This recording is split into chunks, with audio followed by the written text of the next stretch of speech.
Brilliant. So welcome to the second session of tonight and week 2 of Why Creativity Matters Now, ran by Create Sheffield. My name is Amy Willoughby. I'm assistant head at Beck Primary and also creative education producer for Create Sheffield, who Sophie is going to talk about in a moment. She's the programme manager there. And this whole 3-week event is all about conversation, a dialogue about creative learning, how partners and schools can work together. Sophie, I'm going to hand over to you. You are our resident expert on Create Sheffield. Thank you so much. I'm Sophie. I'm the programme manager for Create Sheffield. I work 3 days a week, and we also have an administrator, Dana Heaton, who's not here this evening, who also works 3 days a week. So we're a tiny team, and we're boosted by wonderful freelancers like Jenny and Amy and Becky, who are all here tonight. We are a small team with massive ambitions, and our ambitions are to work across the whole of Sheffield, and connecting up arts and cultural and heritage organisations with all children and young people aged between 0 and 24. Now, at the moment, we reckon that's somewhere in the region of 87,000 children and young people. That's an enormous number, and therefore what we do is we work in partnership and we pull together as many different organisations as we possibly can. So education colleagues, it's been a long time since we started, and we've been trying to talk to you all the way through COVID. The Why Creativity Matters Now 3 weeks is really the beginning of a conversation with our education colleagues, which is long overdue. So we're a cultural education partnership for Sheffield. They happen all the way around the country, but Sheffield is unique in that we're the only one that is also a charity and a company. It says on the PowerPoint, we work in partnership. We don't work by ourselves, and we work strategically. So these are our priorities. There's a lot of words. In brief, what we do is we organise things so that people can find them. We tell people about what we've organised, and we also tell people about the fantastic work that's happening across the city. Part of the Why Creativity Matters purpose is to broadcast and shout about different types of arts, culture and heritage opportunities that engage children and young people. And tonight, as you know, we're talking about performances and events that build community. We also use research to understand what is happening across the city or what isn't happening across the city, and where we find gaps, we enhance the offer by hopefully finding funding to fill those gaps. And then finally, this is our website, this is our homepage, where you can find our 57 partners. So we have arts and cultural partners, individual artists. There's a huge range of different art forms and different types of people, and they've all been safeguarded. They all understand safeguarding for children and young people. They're experts in working with children and young people, and you can find them and filter them based on your needs via the website. Sheffield Adventures, which I did a session about last week, which is our opportunity to use Sheffield as a learning resource. Fantastic different ideas of how to use Sheffield, how to get out and about in Sheffield. Events, this is clearly one of them, and stories are one of the ways in which we broadcast the fantastic stuff that's happening. So that's, in a very fast nutshell, that's who we are. I'll try again. Thank you. I was on mute. So, as Sophie said, Why Creativity Matters Now is a start of our big conversation about arts and cultural education in Sheffield. It's bringing everyone together. And I know a lot of the people here are already really invested in this. So this is going to be about how we spread that message further and what the city of Sheffield needs. This session is recorded, so it will be shared after if you've got any colleagues who you think might be interested. But I want to get going and I want to hear some case studies. So before we get going, please put any thoughts and questions into the chat box as they come to you. Like we've said, this is a conversation, so we want to hear that. And I know sometimes you want to wait till the end, pop it in, we'll see it, and so will the speakers after.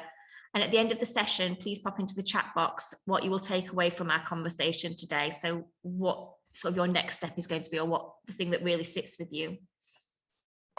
So this evening, we're going to start with Joanne Bradshaw and Ian Naylor presenting.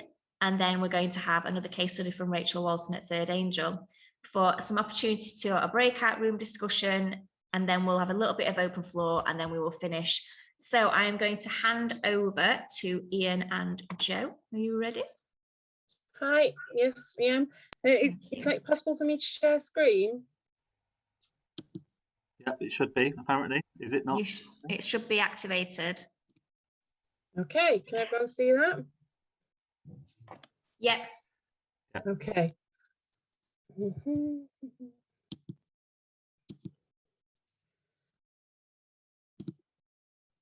Okay, so I am billed as being the CEO of Sheffield South East Trust, which is a multi-academy trust. But tonight, or this afternoon, I'm wearing my hat as Sheffield South East Learning Partnership lead partner. Sheffield South East Learning Partnership is a collaboration of 16 schools based in the southeast of Sheffield. The majority of them are primary schools. It's a locality. So in schools in Sheffield, we work in localities. So that's what it is. We work actually as a formal schools company. So we are a schools company limited by guarantee. And we've worked together for over 20 years in some sort of form, going right back to Education Action Zone, if you remember those. I'm talking really quickly because I realise I've not got much time. Within our organisation, we have business support, we have leadership, we have a comprehensive development plan that's based upon shared priorities of the schools. Our development plan is about what we can do better together. So it's about how we can collaborate together to do something better than we can do on our own. And we have academies, faith schools, special schools, secondaries, primaries, and a nursery school. So it's something that we all belong to because we're all in the same context. So we serve Manor, Arbourthorne, Darnall, Wyburn, Tinsley, so quite disadvantaged areas of the city. Music development has been a strong feature of our development plan for a few years now. And I would say going back to probably about 2016, when we started with Our Street, Our Song, which is an early years music programme based upon in nursery. And it was funded by Youth Music with just under £100,000. And that was a programme around engaging families in singing, and it was based around early literacy and early language development. And that was about artists coming into nurseries and working alongside families and also skilling up staff. As we saw the benefits of that, and that's key to collaboration and also rolling these events, and so they don't just become one-off events, they could become something that's sustainable. Key to that is rolling it forward so it just doesn't end. And that's sort of when Ian Naylor became involved with all his enthusiasm and passion around music, and led us into a partnership with the Sheffield Music Hub, but also Music in the Round. So I think it's when you're trying to develop creativity in a particular strand, it's about having eyes and ears all the way around your head. Don't just hang your hat on one partner, but through that link, make another link and make another link, while always keeping your eye on what your priorities are. So with those links, we then moved into a Y1 and early years programme linked to Music in the Round, which was linked to TEX. And we took over the Crucible with all CEL early years and Y1 pupils to do a performance. And then we really launched our which Ian's going to talk tomorrow about, our Key Stage 2 singing programme, which was based upon CPD in all the CELP schools, workshops, and culminated in a performance at the City Hall in March 2020, which was like the day before lockdown or something ridiculous like that. But we kept our nerve, and we did that performance, and it was one of the highlights of my career, I think. And I think then moving on because we got those strong links between us in 2020 and 21, we could continue that. So we continued with the Key Stage 2 Singing Festival.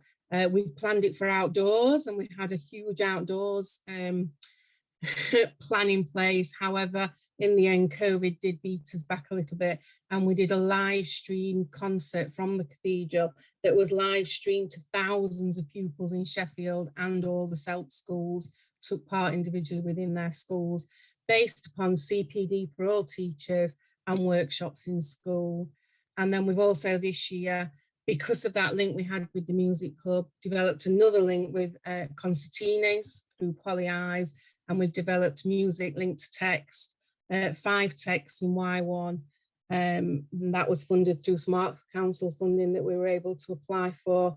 And this year we will repeat last year's programme. So it's sustainable moving forward for us because we've got that commitment to it. And I think, if I can get the technology right, just some fantastic photographs to show you. So there was our concert at the City Hall. One of the key things for us was to have parents present. So all the parents of all the pupils attended. It was great. Didn't take much organising at all. And there you can see that we actually filled the City Hall with all our pupils from our schools. Some of them had never been in an auditorium like that. Not only did we take over the City Hall, we took over the city centre as well, which was great. And then this is all our pupils. We took over the Crucible as well. And that's just been amazing for some of our teachers, looking at how you can use text to engage pupils in music and also their families, because getting families to come into school to look at text is really, really hard. You add music to it and suddenly it gets a little bit easier. And that's all I've got. Ian, do you want to chip in on anything? I've made it sound really easy. I know it wasn't.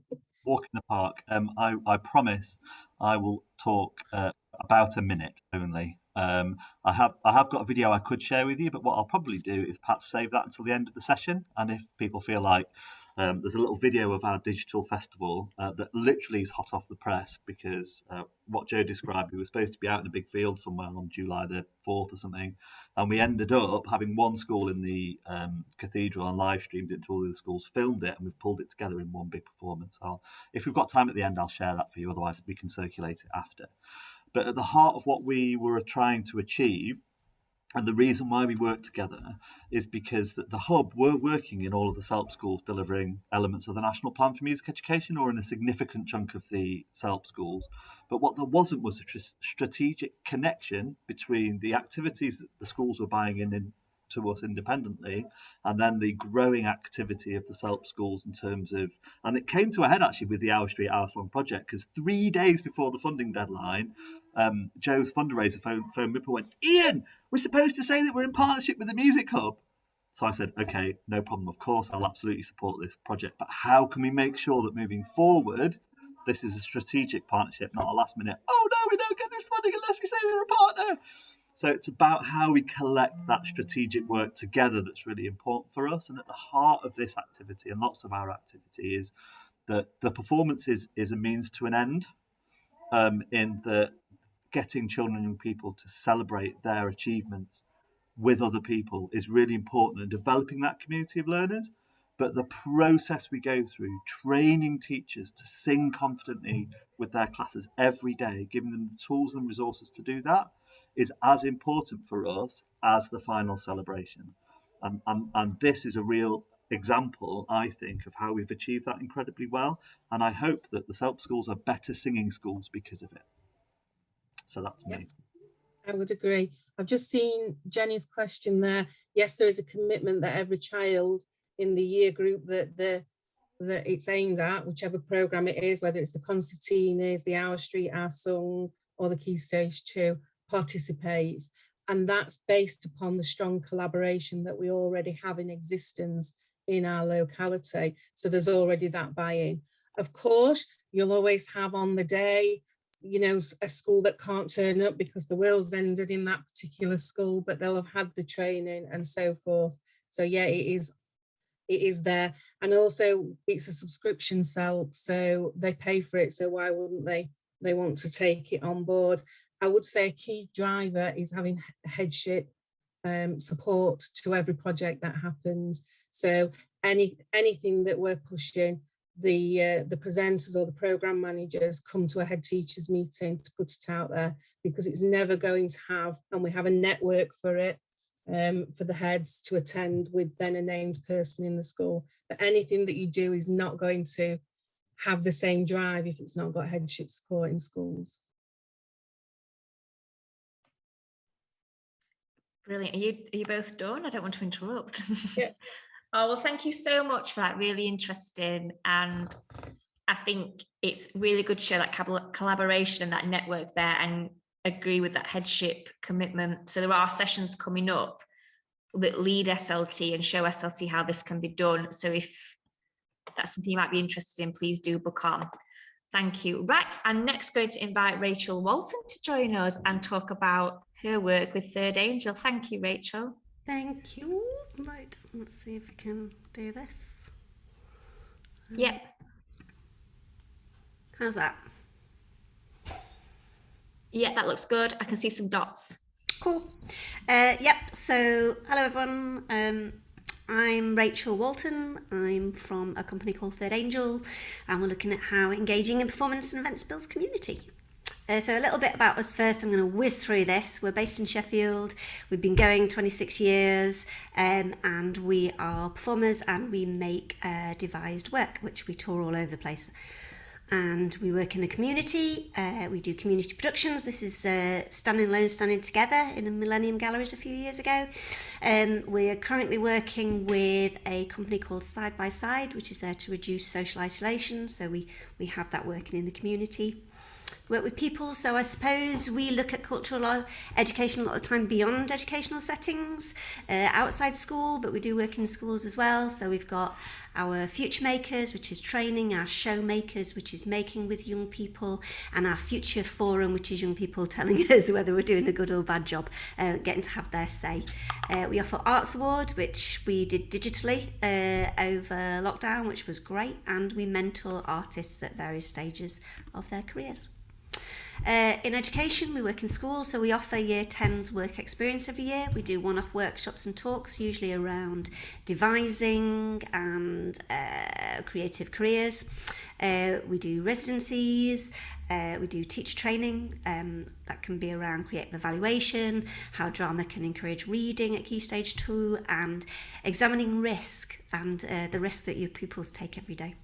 And we've increasingly been working in special educational settings, so Sheffield Inclusion Centre and the Becton Centre at Sheffield Children's Hospital. And then we also work in higher education, doing lectures and more of the same. So what I found is one of the really important things when we are working with partners is that we develop a shared language, so we know what we're both talking about and what our expectations are. So I was going to look at what is community and what do we define community being. So I want to offer this up to you. A group of people who share a story that's so important to them that it defines an aspect of who they are. They build the history of that community into their own personal history and see the world through that lens. And that's really important to us as storytellers. And also thinking about all the different types of community, whether it's community of place, whether it's community of religion, community of sport, community of interests. And we are all very versed in the virtual communities of the joy that is Facebook and TikTok, and but there's also in real life communities. And I think it's worth remembering that just because you are part of a certain community, it doesn't, if you're part of a geographical location or part of an institution, it doesn't automatically mean that you buy into that community or you share that story. And the other thing I was going to say is that people can be part of many communities simultaneously, and there can be a tension there at times, and we find that sometimes with our participants. So that's what I think community is. What do I think performance is? Well, yeah, it's traditional performances, it's a rehearsed play, or it's a concert or a dance performance, an exhibition. Obviously there's lots of different outputs now. There's podcasts, there's radio plays, there's digital films, but they are all, I suppose, product at the end. Performances come in all shapes and sizes. That's the first thing I want to say. It can be a one-on-one performance to one person, or it can be in front of thousands of people. I'd like to suggest that most of the teachers that are on here, I think you're probably some of the best performers I know when you stand in front of a group of young people and tell them, teach them. Also remember that performance can just be a single task. It doesn't have to be verbal. And think about where it can be. It could be in a minibus, it could be in a field, it could be in a classroom. As long as you create the right context, you can create performance absolutely anywhere. So the performance that I'm going to talk about a little bit today, reference to, is a show called Inherited Cities, posters behind me in fact, which was a collaboration between Sheffield College, Bailey Academy, Handsworth Grange, High Stores and Silverdale. It was a co-production with Sheffield Theatres with 65 young, brilliant people. So how can engaging performance and events build community? Well, it can give people positive feelings about being part of that community and feeling as though they're part of something bigger. It was quite interesting when we started off with Inherited Cities. I thought it was going to be a promenade piece through the Sheffield city centre, but it soon became apparent that the young people wanted it to be at Sheffield Theatres. They wanted to feel part of that institution, and it gave them validation. It allows us to share stories that can often reinforce the normative force that community can explain what good or bad looks like. It allows us to trade in a shared moral code. We often read to our kids, we do stories, we have nativities. We're there to teach our young people the right and wrong, and doing performance can do that. But it also offers an opportunity to change the narrative and contribute to social change. So climate change, for instance, young people are out on the streets now, and Inherited Cities, our young people wanted to change the way they thought adults perceived them. They wanted to be seen as rounded people with worries and responsibilities, with joys and love like the rest of us. It also offers up the opportunity for larger conversations. We discussed, amongst many things on that project, we discussed politics and citizenship, we looked at bullying, we looked at sexting, we looked at transgender rights, we looked at their hopes and their dreams, the need for having friends and community and how that was important to them. But we touched on this in the last session with Mantle of the Expert. By devising with young people, by letting them have a voice, you put them as experts within that process, and it gives them a voice to express themselves. It also creates a sense of pride and belonging, and it offers a new set of rules of interaction to engage and navigate. There's a certain set of rules when you're teaching in the classroom, but when you get into a drama studio, there's a whole different set of rules that you can negotiate with the people that you're working with. And it can create an alternative safe space that allows for expression beyond the normal day-to-day. Sometimes anything can go. So here's some of our young people in Inherited Cities doing their selfie. I believe Inherited Cities isn't about using young people's talent. I believe it's using their stories and their experiences to help them find their talent. Coming out of my shell never felt so easy or amazing. Inherited Cities to us and our voices alone. It was welcoming, fun, creative, supportive and good for my well-being and entertaining. So, my top tips. Listen to each other and hear what the other people are saying if you're going to work in partnership and use performance to create a community. Be flexible and adaptable. Be honest. Voice your expectations. Get a working agreement in place. Set milestones and check in. Embrace the unexpected. Serendipity is one of my favourite words. And build in the next steps so those young people or whoever is involved within the community know where they can go. If you've inspired them, they need to use that creativity. So what next? I'm going to do a really quick plug. So Future Makers, creative workshops for 11 to 13-year-olds, we've got happening really soon. They start in October, run through November and December. They are absolutely free. So if any of your schools can take some flyers or posters, please let me know. And then also we have a project where we're looking for some junior schools to collaborate with us. We've done a project called the Desire Paths, which is about renaming the streets, and we're looking to spread it across the curriculum. So if you've got any questions or you want to know anything, then here's my details. Please do get in touch. Thank you. Oh, thank you so much. Really, really interesting. Thanks, Rachel. That's fantastic. And thank you to everyone for putting the discussion in the chat as well. I'm going to pop you, well, I'm not, Jenny is, because I don't have control tonight, is going to pop you into breakout rooms in a moment, where we've got a few minutes to discuss what we've seen tonight, what we've heard, anything that you might do that's similar, or any projects that you want to share, or any questions that you might have to ask. There's also a link in the chat now to a shared Jamboard, which is sort of like an online post-it note board where you can add your thoughts and ideas. That'd be fantastic too, to support our future plans for the strategy and the CPD. Jenny, can you pop us into 3-minute breakout, please? Thank you. So thank you, everyone. Some really interesting discussion there. Has anybody got anything that they'd want to share from their breakout, or anything that they've done that's similar, or any questions with everyone here, or anything you want to pop in the chat, please do.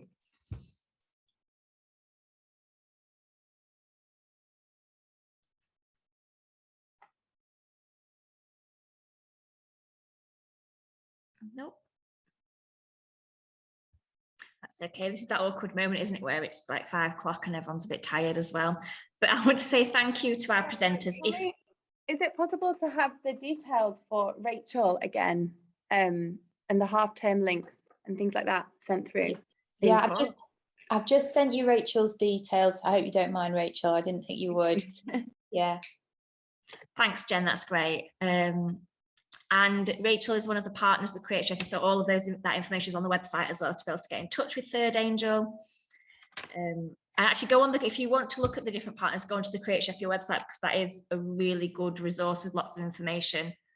I just want to say a massive thank you again to Ian and Joe and Rachel for presenting this evening and sharing their case study, because I think it's a lot of food for thought, and it's really interesting to think of performance in lots of different ways, because I think in our heads, particularly if you're in an education perspective, it does look like a play at Christmas or at Easter. So thank you for that. I'm just going to share my screen one last time. Amy, can I just ask a question? Have we got time for one question? Yeah. I just wanted to ask the question about funding, really, and how Joe, I heard that you had a fundraiser. But generally, how would a school manage to afford engagement with an arts or cultural organisation or the Music Hub? I think in our locality it's a little bit different, because our locality is a schools company, and we do have a subscription, so schools pay to be in the schools company, and all schools do, because they get loads out of it. So we're able to prioritise those funds towards projects, so we can use that, and we can do it in a match funded way. So we worked with the Music Hub, you know, and it's we'll put so much in, well, you put so much in, and then individual schools, once they see the benefit of it, well, we'll put in a bit, and something that's funded 3 ways is not as expensive as it's funded 1 way. So we've done it like that. And also, being a schools company, it means that we can apply for grants and funds. So we've had Arts Council grants, we've had youth music grants, and also musicians are good at knowing what sort of grants to go for, and they will often push things our way, and we apply for little bits of pots of money here, there and everywhere. So that's how we do it. And once schools see it's worthwhile, they're more likely to, when their budget's setting, invest in it for the following year, which is what's happened now, so it becomes sustainable. Brilliant, thank you. And I think that is the tricky thing for a lot of us, money, isn't it, unfortunately? Can I add to that, actually, that Joe didn't mention in the process? So I can't remember the exact details, Joe, I don't know if you can, but SELP sort of underpinned the sort of the detail of the festival. It wasn't hugely expensive, I don't think, like £4,000, 3 or 4 grand or something across all of the schools. But what was really helpful for us is that then the SELP schools got a really intensive intervention, but Joe also enabled us to market that festival beyond the SELP schools for a small fee. And those schools got a much more reduced intervention. They basically got a CPD and the resources, and that was it. Whereas Joe's schools, the teachers went in to visit them, and they got on-site support or Zoom support or whatever it was. But that's the ability for us to collaborate and be able to reach as many schools as possible. And Joe didn't have to do that herself, but but you allowed us to do that, Joe, which gave us the ability to make it more cost effective. So that's really, really helpful. Sort of, we're helping ourselves, but we're also willing to allow you to help the city more widely, and that was really helpful. Thank you. Did anyone else have anything to add? I'm interested in how Rachel funds hers. Yeah, I was going to say, Different scale. yeah, we work in partnership. So we get our partners on board, and then we apply for the funding. So the work that we did at the Becton Centre, we negotiated a relationship with Artfelt, and then together we both applied for the money. And I think it's being realistic about timescales as well, and the amount of time it takes to set up a partnership, because like with Desire Paths, you know, I'm looking that we'd work with the school for about a year before we actually do any delivery, because we'd get to know what the school want, get it into their planning, get the money applied for, and then we know, you know, where we're going. So it's not trying to rush things either. Thank you. That's really interesting to hear, because it's something that we, you know, I think a lot of schools really struggle with, is how to find the funding for this particular these sorts of projects, which are a bit larger scale. Thank you. Can I butt in there as well? There's some of a bit of an opportunistic thing as well. It's the chicken and egg, what comes first, the funding or the idea? And sometimes it's that kind of, it happens at the same time. The ideas come along at the same time as there's a funding stream available. But there's certainly, you have to be around quite a lot of time to pick up where the funding is, where it is regularly given, work out how to make your project the funding and stuff like that. You know, the fact that Joe's school has got somebody fundraising there and got those skills in place that they can keep repeating is really useful, I think, in a school. Schools I don't think we've thought as fundraisers before, and I think it's something that we're increasingly going to have to look at. I think Gertie had something. You've got your hand up, Gertie. Yes, I'm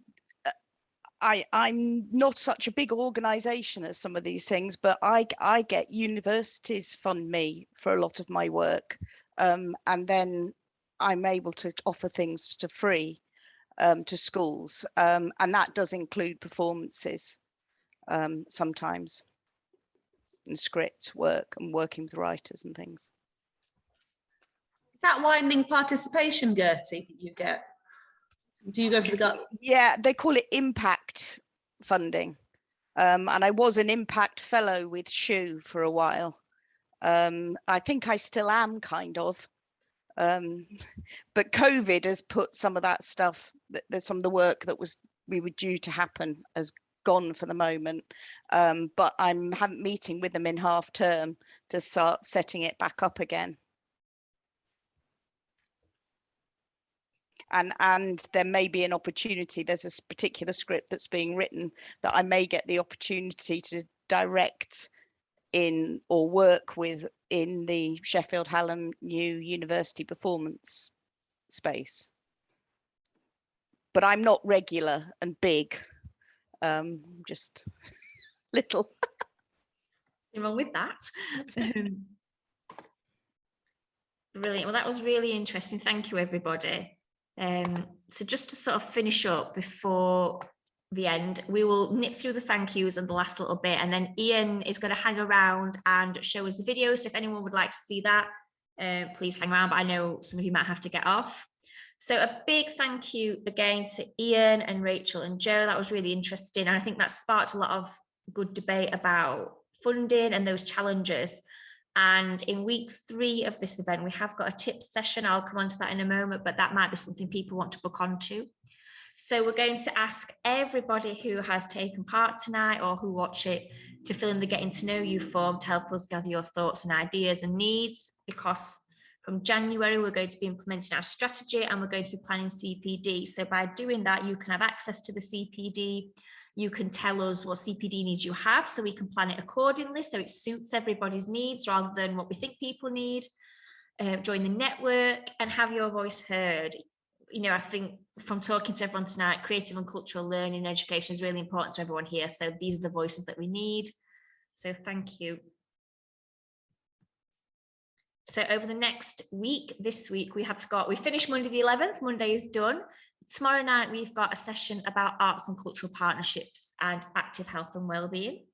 And then afterwards, we've got another session about creativity in the early years and how partnerships work in the early years. We've had little bits and bobs of that tonight as well. On Thursday, we've got 2 more sessions. We've got cultural diversity, inclusion, identity, how that can be encouraged through creative partnerships. And then the last one is supporting children with special educational needs, because there's definitely a lot of brilliant work going on there as well. And after next, so week 3 of the event, we've got a session about curriculum and using arts and cultural partners to support the curriculum rather than bolt-ons. We've got a session on Thursday. This is the tips. So I think if you've got questions about funding or if you've got any questions about making it work, please sign up to that one on Thursday the 21st. And that's for arts partners and cultural partners and schools. And then finally, the last session of the 3-week event is the self-guided evaluation and planning session for schools. And that's going to be a kind of reflection of where we are now, what we need to do next. Sweet one. So any questions, any thoughts, please do get in touch. We've got the chat box there. There are emails and our Twitter. And I just want to say a huge thank you one more time. The recording will be available once we've done all the technical magic to it and edited it. Jenny's face is excellent. We're learning technology as we go. And I will stop sharing now so Ian can share the video. And if you need to get off, please do. But if not, thank you and enjoy, and I hope you have a lovely evening. Ian, are you okay to share? Yeah, if people need to go, that's fine, but this is a little video of Arbourthorne Primary School singing live out of Sheffield Cathedral with 54 schools joining them remotely, and this is the edit of that. So let me share sound, do this, let me do this.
I won't make you watch it all. That gives you a flavour of what our young people were able to achieve by working collectively together and being resilient. Well, that was lovely. What a nice way to end the evening. Thank you so much.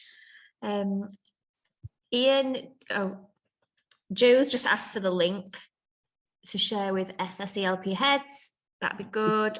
She can have it. It's not been through our final quality assurance process yet, Joe. So give us another couple of days and then we'll get it to you.